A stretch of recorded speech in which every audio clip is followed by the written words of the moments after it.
soo dhawaada asxaabay maalinba maalinta ka sii dambaysa uu ku sii badanayaa faqriga adduunka badanaa waxaan ku sadaqaysanaa oo siinaa dadka baahan ee tuugsanaya kulba inta ayna wadno laakiin qaar badan oo dadkaasi ka mid ah waxay ka faa'iideysteen dareemayaasha dadka u naxaya ee wax siinaya waxayna ka dhigteen shaqo joogta oo lacag ay ka sameeyaan muuqaalkana waxaan kuugu soo gudbin doonaa khiyaamooyinka qaar ay dadkaasi ku kaceen si ay uga dhigaan dadka inay aad ugu baahan yihiin caawimaad intaynaan bilaabin haddii aad ku cusub tahay channelka ogaal cusub subscribe noo saar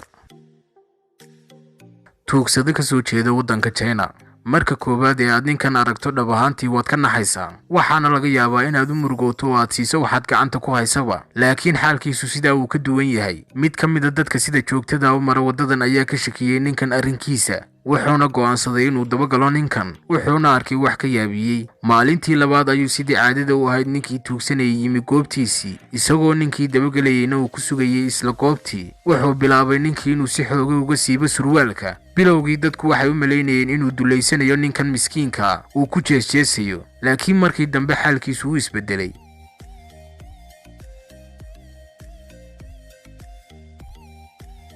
tuugsada kale oo ka soo jeeda waddanka China ninkan xaalkiisu wuxuu u eegyahay inuu ka xun yahay xaalkii ninkii hore dhab ahaantiina waad u murugoonaysaa markaad aragto wuxuuna ku socdaa beerkiisa iyo gacmihiisa isagoo sidoo kale gacanta ku riixaya weelka uu ku tuugsanayo qof ka mid ah dadkii marayay wadada ayaa u sheegay inuu rabo inuu caawiyo uu ka gudbiyo wadada laakiin wuxuu ugu jawaabay hadal caya wuxuuna go'aansaday qofkii inuu dabagalo ninkan arrinkiisa uu ka warkeeno markii xoogaa uu socday ninkii tuugsanayay ayuu fadhiistay meel wuxuuna bilaabay inuu tiriyo lacagtii uu soo ururiyay maalintaas intaa kadibna wuxuu bedelay maryihiisii wasakhda ahaa wuxuuna kireystay uu raacay taxi sidaas ayuuna kaga tegay goobtii balse wari qof tuugsanaya oo haddana taxi u raacaya gurigiisa intay leeg tahay lacagta ka soo gelaysa shaqadan tuugsada dhex fadhiyo wadada highwayga ay xawaaraha sare ay ku maraan gawaadhidu kadib markii uu askarigu ka shakiyay ninkan arrinkiisa wuu u tegay wuxuuna isku dayay inuu ka kiciyo meesha halista uu fadhiyo laakiin wuu diiday ninkii wuxuuna bilaabay askarigii inuu u hanjabo uu qasab kaga kiciyo meesha si kadis ayuu ninkii tuugsanayay isaga kacay sidii inaanay wax dhibi haysan sidaas ayuuna meeshii kaga baxsaday islaan daaweyn oo ka dhex dawarsanaysa wadooyinka Mareykanka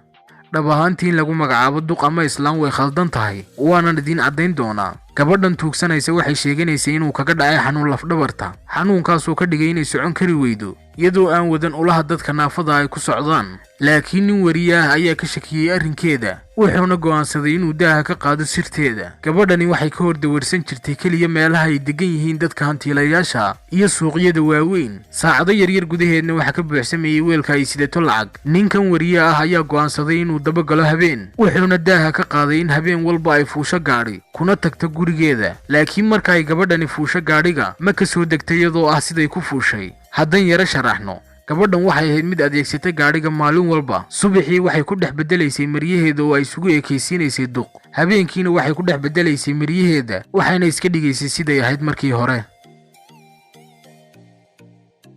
qoyskii tuugsanayay sida aad muuqaalkan ku aragto waa bucuryaan oo aan socon karin gadaashiisana ay socdaan qoyskiisii oo ka kooban xaaskiisii iyo 4 carruur oo u dhalay ninkan wuxuu isagoo sidan ah ka tuugsan jiray wadooyinka laakiin wuxuuna ogeyn inay ku xidhan yihiin wadooyinka kamarado maalinta dhammaadkeedii wuxuu diidayay meel degan oo aanay dad badani ka dhoweyn intaa kadib boorso uu sitay ayuu kala soo baxay kabo wuuna xidhay wuxuuna u socday sida dadka caadiga ah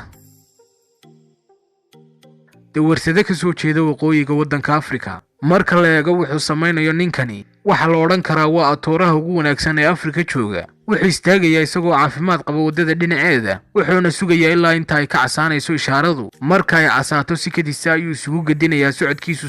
sidii inuu dhibayo socodku qof ayaa arkay isagoo sidaas samaynaya wuxuuna go'aansaday inuu daaha ka qaado arrinkiisa intaa kadibna markii la ogaaday waa la soo xidhay waxaana lagu xukumay 6 bilood oo xabsi ah haddii aad ka heshay daawada muuqaalkan like noo saar haddii aad ku cusub tahayna channelka ogaal cusub subscribe noo saar una share kale asxaabtaada